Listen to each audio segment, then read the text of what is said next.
sobre a reforma administrativa, a proposta de reforma administrativa que está tramitando atualmente lá na Câmara dos Deputados. Essa live acontece simultaneamente, está aqui no Instagram da Ana Justra Federal e no YouTube também. Antes, vou pedir para vocês enviar essa transmissão para os seus amigos dos tribunais, enfim, clicando nesse aviãozinho que tem bem aí embaixo, para que outras pessoas possam, se tiver alguma dúvida, mandar a dúvida para a gente, enfim, para a gente agregar nesse debate aqui a respeito da PEC, que é um assunto tão caro para os servidores e para a sociedade também. O objetivo dessa série de lives que a gente começa hoje, a partir de hoje, é ampliar a discussão sobre o tema, e proporcionar um ambiente de debate em defesa do serviço público e dos servidores também, do judiciário e de todos os servidores do Brasil, A Ana Justra, ela está atuando no sentido de esclarecer aos parlamentares dos perigos dessa PEC.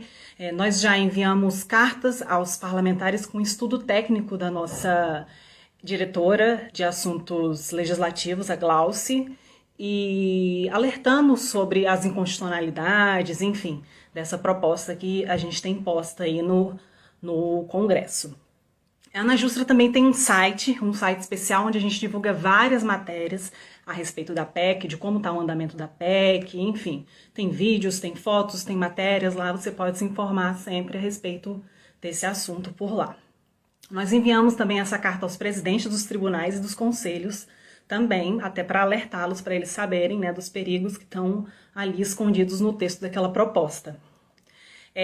Inclusive, a Ana Justra Federal também integra a Frente Parlamentar Mista. Desde o ano passado, ela é composta por vários deputados, por vários parlamentares, senadores, enfim. E hoje a gente vai convidar, hoje a gente convida a deputada federal Fernanda, vou convidar ela aqui. Hoje a gente vai convidar Fernanda Melchiona.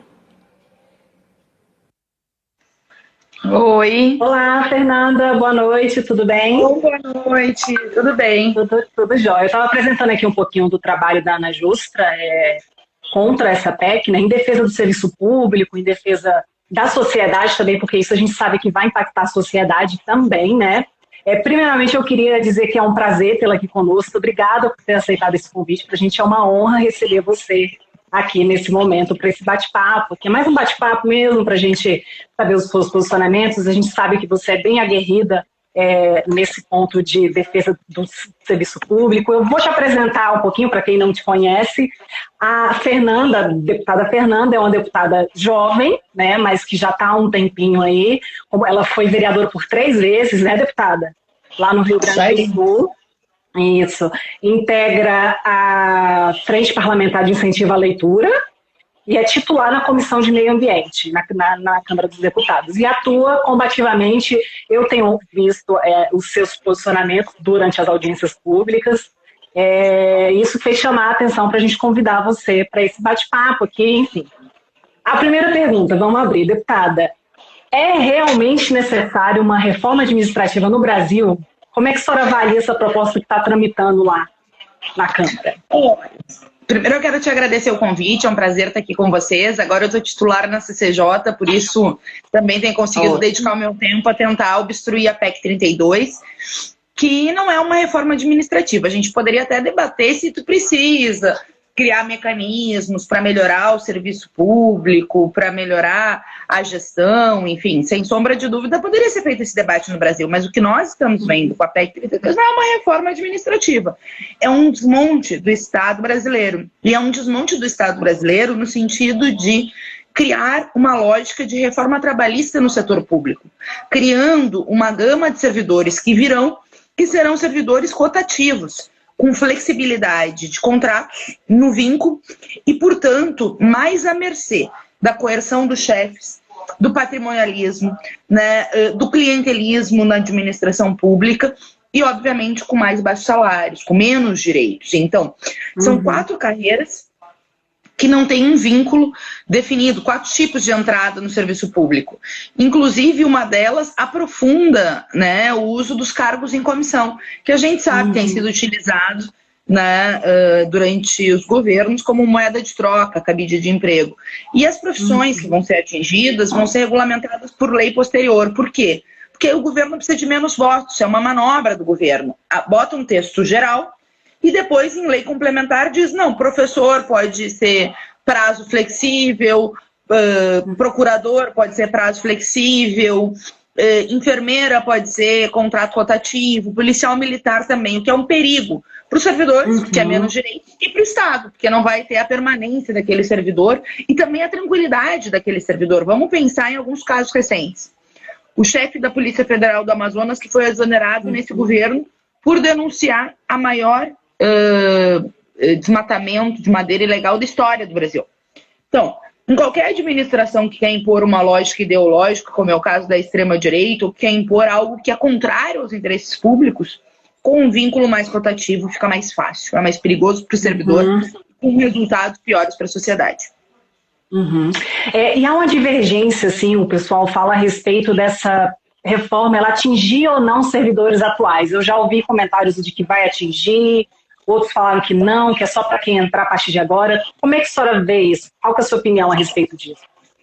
Olha, eu tenho a convicção de que ela atinge, no mínimo, em 2 temas quem já está. E pode sim atingir, porque quando começa a tramitação da PEC, tu pode botar emendas, e isso tudo pode piorar. Na redação que ela está, ela atinge os servidores que estão facilitando as demissões, porque à medida que qualquer decisão que não seja transitada e julgado acelera o processo de demissão de servidor público, por qualquer órgão colegiado, a gente vai ter uma perseguição muito maior aos servidores públicos.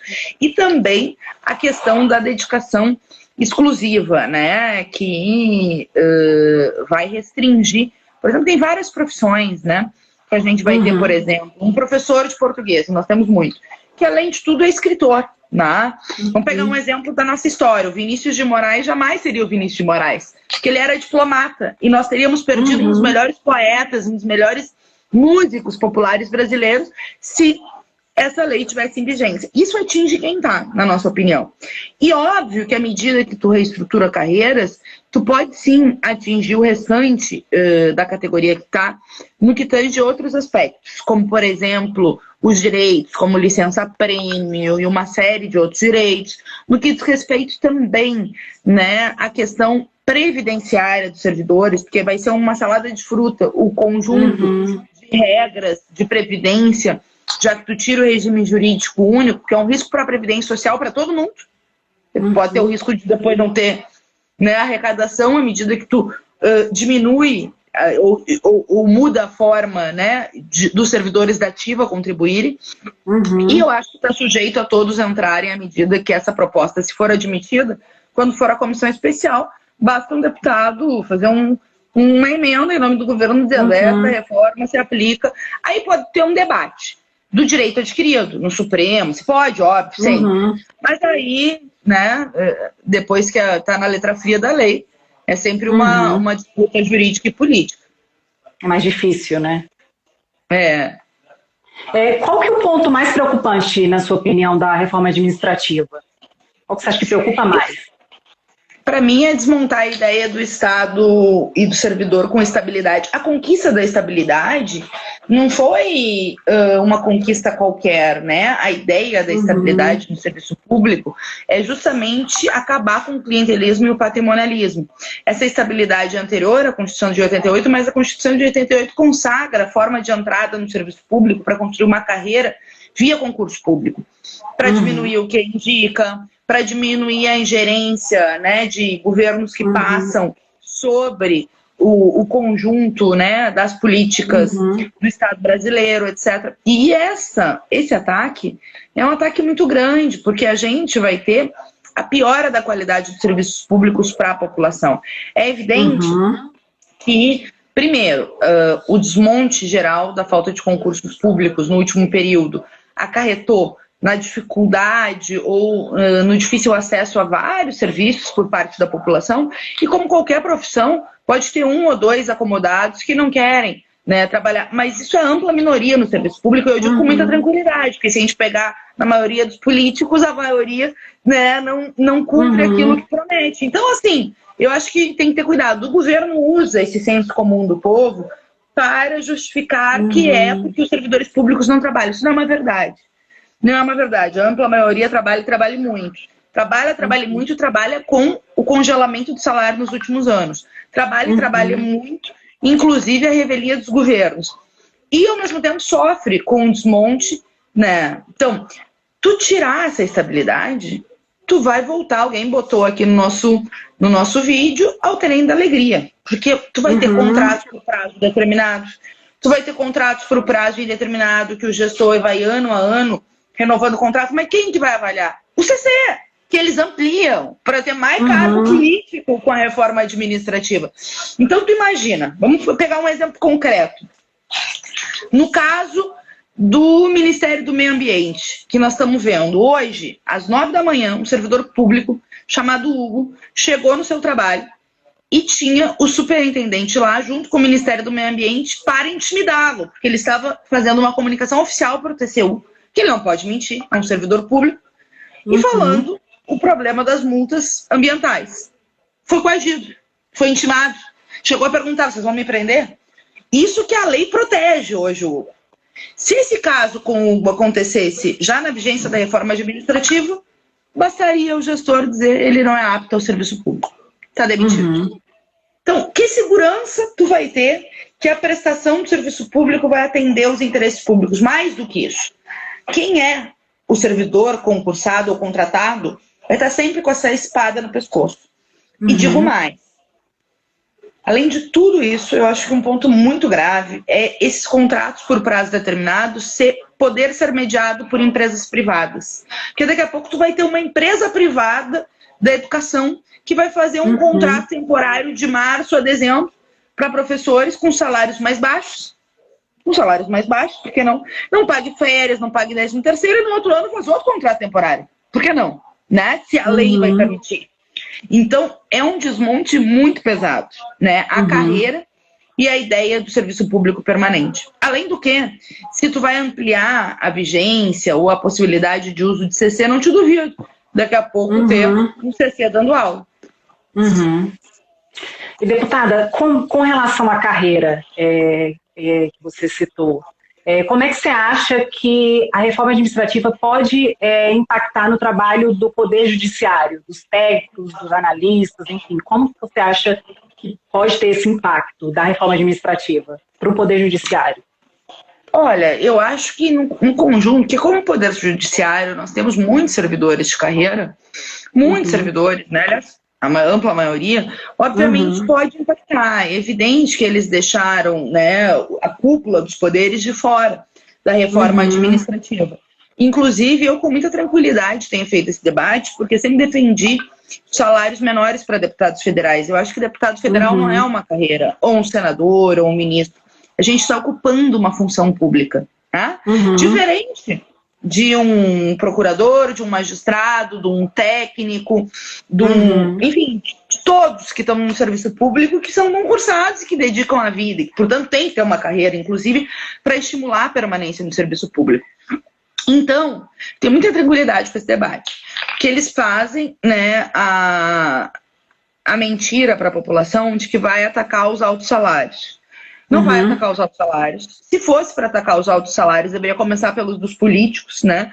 E para, por exemplo, pegar um caso que, infelizmente, acontece, né? Mas acontece. A gente tem uma minoria, por exemplo, de juízes com todos os penduricalhos que chegam a 100 mil, e aí esses casos vêm a público. Acho que é uma minoria, né? Já que estamos falando de judiciário. Mas aí é outra legislação. No Brasil tem um teto de salários. E é por aí. Digo mais.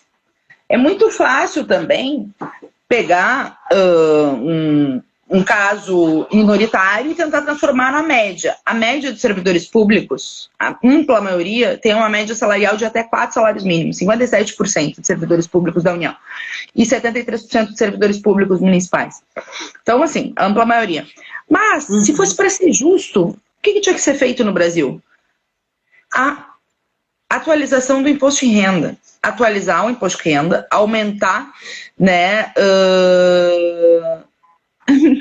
Alguém pede que seja eu no dia do depoimento Pazuello, eu não posso, porque eu não sou senadora, quem dera, eu estava pensando em como eu queria perguntar para o Pazuello, mas a Câmara não tem CPI. Queria muito, né?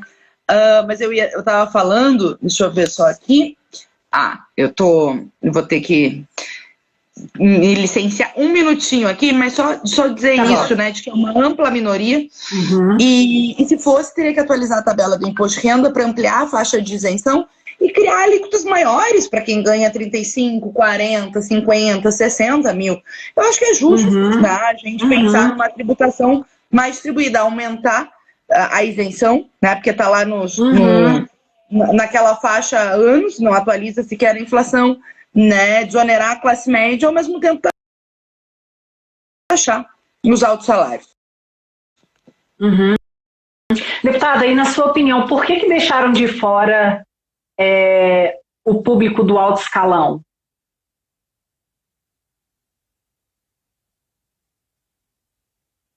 Acho que está caindo.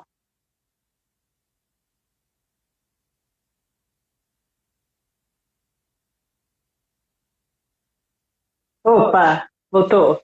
Pronto.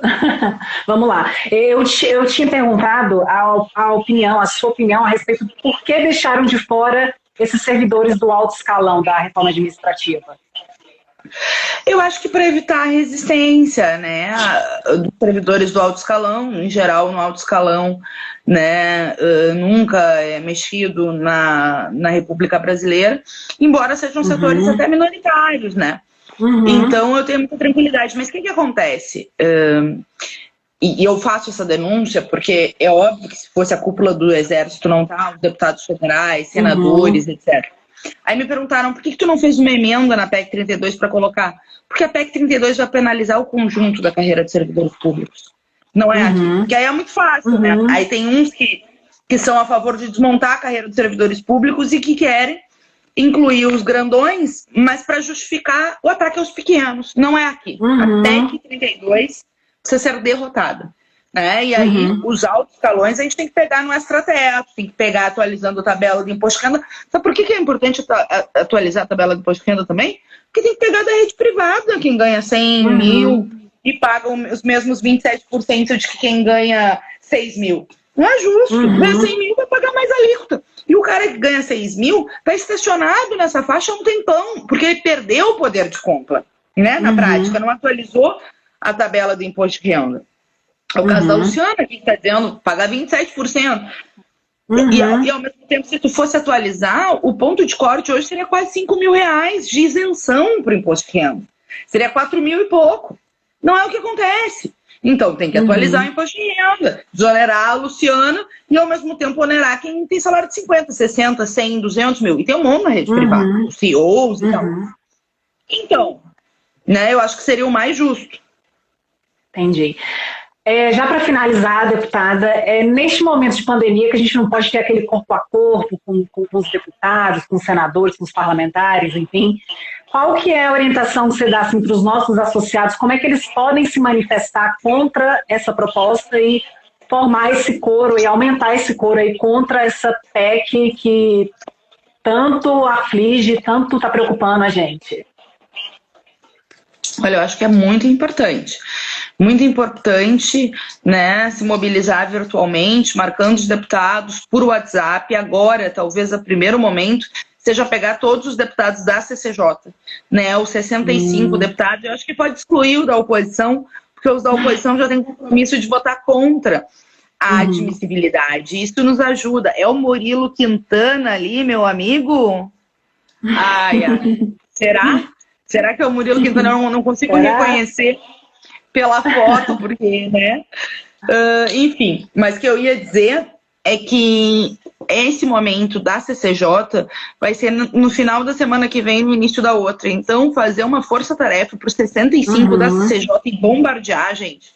Bombardear no e-mail, bombardear no Instagram, Facebook, Twitter, bombardear no WhatsApp dos deputados, né? Botando gente do estado do deputado, de preferência. Vocês são uma... ele de Cachoeira, querido! Que bom te rever!